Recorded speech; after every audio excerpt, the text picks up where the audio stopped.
checked the old spark plug as well, and yeah, that one's not sparking, which is odd. So when I've changed the engine across, I seem to have lost spark, which is an interesting problem to have. So it's not sparking when I put a spark plug up against the fence. Now it could be this HT lead, it could be an earthing problem somewhere else, but convenient enough, I actually do have a Sinus Apache HT lead. So I'm going to hook that up because that's easy to get to. So to do that, I think seats off, tanks off, should be just a couple of bolts, and then we can give this another try getting this started again. So that's next up on my list.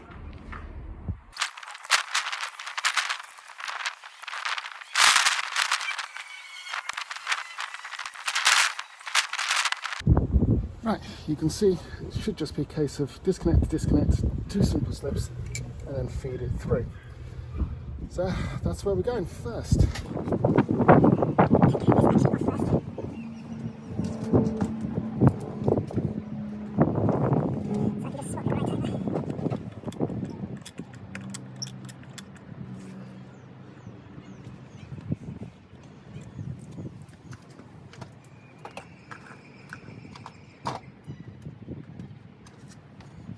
Too soon, there's actually a nut on the back.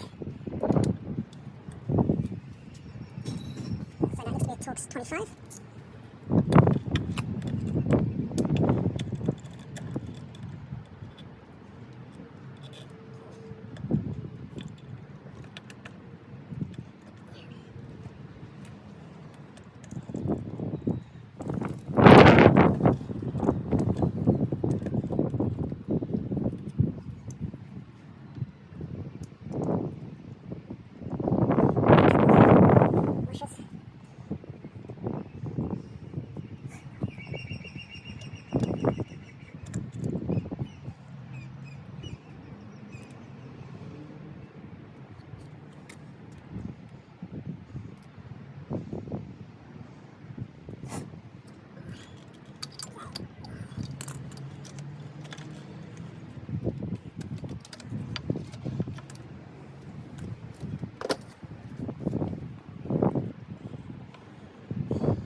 Some kind of sparky spark.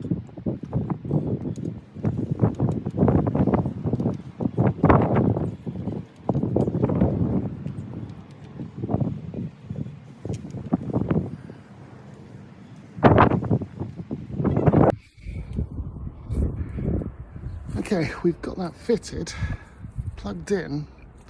Unfortunately, again, I'm not seeing any spark.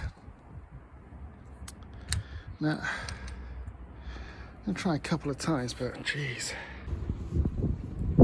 Right, what I can deduce after 4 hours is still got no spark. However, check the side turn switch, check the kill switches, checked everything electrical I can, which makes me think it's either going to be the stator or the CDI. So I popped everything back together for now, and we shall go and investigate that. Now, lucky enough, I do have this engine bottom end already, which will have a stator in it.